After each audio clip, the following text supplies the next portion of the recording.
Protest marches against racism and police brutality continued in New York City well past 11 p.m. on Saturday, defying an 8 p.m. curfew but allowed to continue peacefully by the police, who had moved aggressively to stop protests after curfew on recent nights. The biggest march of the night, which began at Barclays Center as curfew fell, with well over 1,000 people, made a jubilant 8-mile loop through the center of Brooklyn.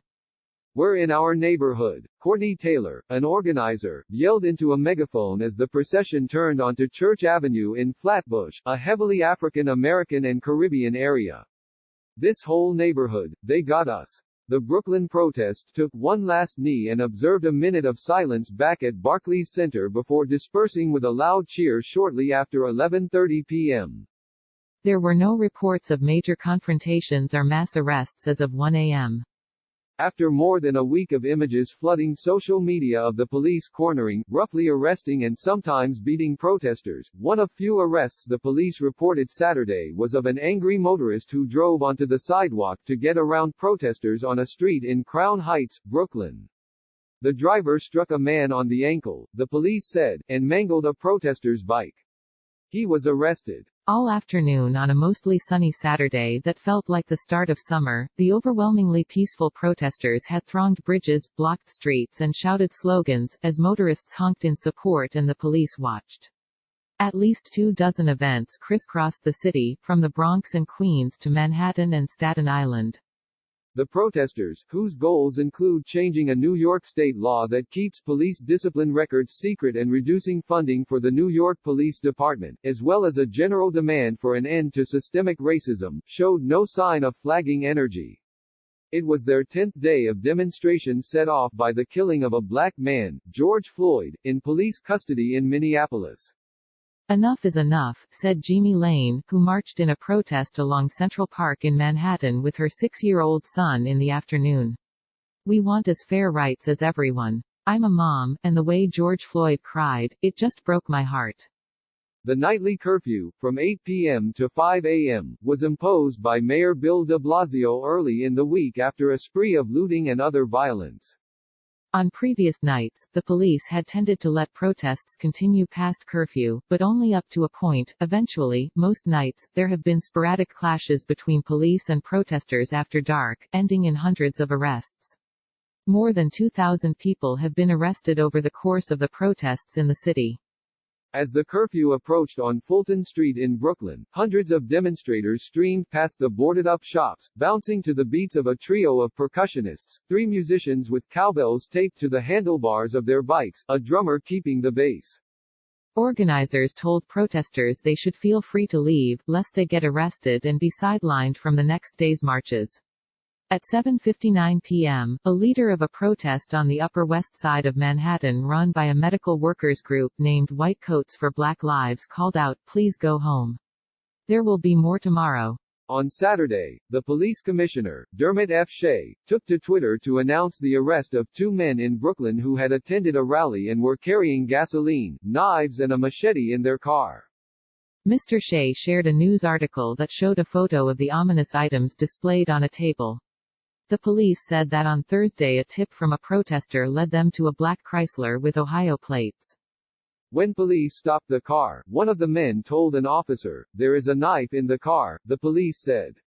The police recovered a tank of gasoline, knives, a machete and 2-way radios, Mr. Shea said on Twitter Saturday. The men are facing weapons possession charges, the police said. All thanks to the community and cops working together, Mr. Shea said on Twitter. The police said also on Saturday they had also arrested a man in connection with an act of vandalism at St. Patrick's Cathedral. The police said someone scrawled George Floyd's name and BLM, for Black Lives Matter, on the exterior walls of Cathedral May 30, just as protests were underway. For 10 days and nights, New Yorkers have marched, knelt and spoken out in rain and withering humidity to protest the killing of Mr. Floyd, systemic racism and inequality writ large. And on Saturday afternoon, during the city's second weekend of demonstrations, organizers urged people to continue the fight, both on the streets in the days to come and at the ballot box in the weeks and months ahead. Make sure that this does not stop here. Timothy Hunter, 21, an organizer with the activist group Strategy for Black Lives, implored demonstrators in downtown Brooklyn. The Democratic primary is June 23, he added. Vote them out. Vote them out, the crowd chanted in response. Despite days of sometimes tense and often exhausting demonstrations, many protesters vowed Saturday to press on. Some cited instances of aggressive police behavior toward protesters as well as the curfew itself as motivation to keep marching. I don't know when this ends. I imagine it could last for weeks, Shola Jones, 38, of Brooklyn said. What happened in the Bronx, what's happened in Brooklyn, that to me says we need to continue to be out here. As in previous days, demonstrators urged each other to social distance, stay in the portions of the streets that had been designated for them, and avoid confrontations with police officers monitoring their movements. Medical workers in blue scrubs and white coats gathered again in Manhattan to demonstrate peacefully and call attention to inequalities in the nation's health care system that negatively impact Black Americans. And all around the city, there were signs that New Yorkers who were not marching were finding their own new and innovative ways to help sustain the protests. At a private school near Washington Square Park, a large cardboard sign read, "Refuge for Protesters." And inside the building the air conditioning was on and hand sanitizer, apples, water and various snacks were available. A line had also formed to use a pair of bathrooms. We're going to stay and do this as long as we're needed today, said Frank Portella, a teacher at the school. I think that's a way we can be a good ally today. At Grand Army Plaza in Prospect Heights, several hundred people had assembled by 3 p.m. Several makeshift stations had been assembled on folding tables in front of the arch and inside the plaza. One station, organized by the Black Chef movement, bore signs advocating prison and police reform and offered free vegan wraps. Our goals is to literally keep this protest going as long as possible, said one of the chefs, Rashida McCallum, 29. If we can feed protesters, we can give them an actual incentive to come out.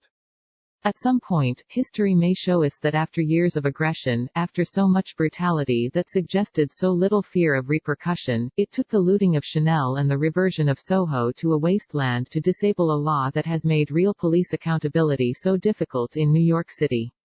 It required a political class moved by fear of disorder and desecration, rather than compelled by the logic of justice, which had been apparent for so long.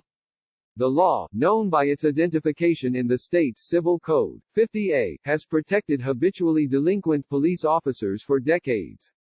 However unlikely it would have been just a few weeks ago, 50A now faces the overdue prospect of erasure. For several years, there has been no work more vital to ending police brutality than abolishing laws and policies that weaken transparency and soften repercussion.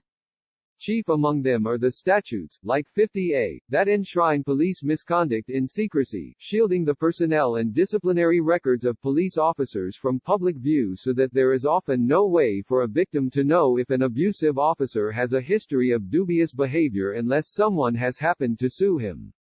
Many officers dispatched to the protests this week have concealed their badge numbers with strips of elastic or electrical tape. The department said that these were mourning bands, worn to honor colleagues who have died from COVID-19, but a civil liberties group demanded they be removed so that bad actors could be easily identified. In some sense, the law makes any attempt at obscuring unnecessary.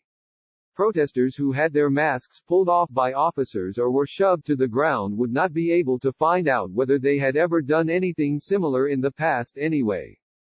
Beth Leonard, 67, stood alone on the Grand Army Plaza traffic circle holding a sign that said, "Black Lives Matter."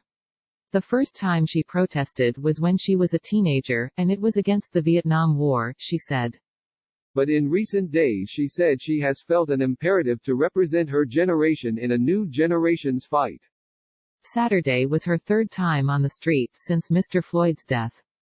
It's nice for people to see an older person here, said Ms. Leonard, a dancer and choreographer who lives in Gowanus.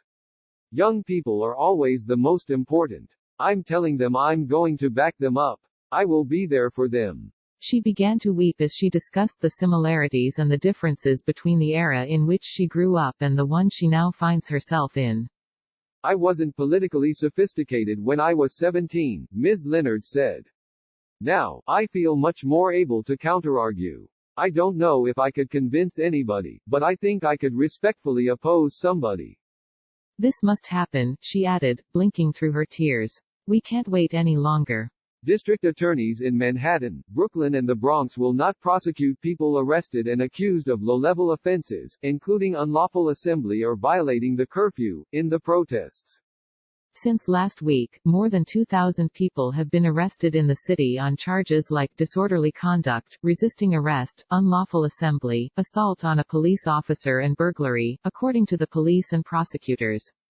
On Friday, the Manhattan District Attorney, Cyrus R. Vance Jr., said in a statement, "Our office has a moral imperative to enact public policies which assure all New Yorkers that in our justice system and our society, Black lives matter and police violence is a crime." Brooklyn's District Attorney, Eric Gonzalez, said this week, "We will respond to the arrests here, but we will make sure the prosecution of the individual makes sense and does not trample on the right to assemble." A spokeswoman for the mayor's office did not respond to a request for comment on Friday. Deborah Kay, a spokeswoman for the police department, said in a statement, "It is our understanding that each arrest will continue to be looked at on a case-by-case basis." Since protests began in New York City, more than 2,000 people have been arrested after clashing with the police during largely peaceful demonstrations or while looting. The majority have been detained for more than 24 hours, defense lawyers said. Over the course of the week, so-called jail support stations have sprung up around central booking houses across the city, with medical workers, lawyers and volunteers offering services and basic supplies to men and women as they are released. Early Friday morning, in Brooklyn, a nurse in scrubs sat near a long table along with several others in masks. They had arranged gauze and bandages, ibuprofen and antibiotic ointment on one end of the table, along with pots of salve and calming bath salts that had been donated. At another table, volunteers waited to offer stacks of clementines and large serving dishes of food. One volunteer said most people were released between 11 p.m. and 4 a.m. Reporting was contributed by Annie Coriel, Christina Goldbaum, Evan Hill, Terrence McGinley, Andy Newman, Derek M. Norman, Sean Piccoli, Edgar Sandoval, Somini Sengupta, Matt Stevens, Matthew Sadaka, Nate Schweber, Alex Badukal and Ali Watkins.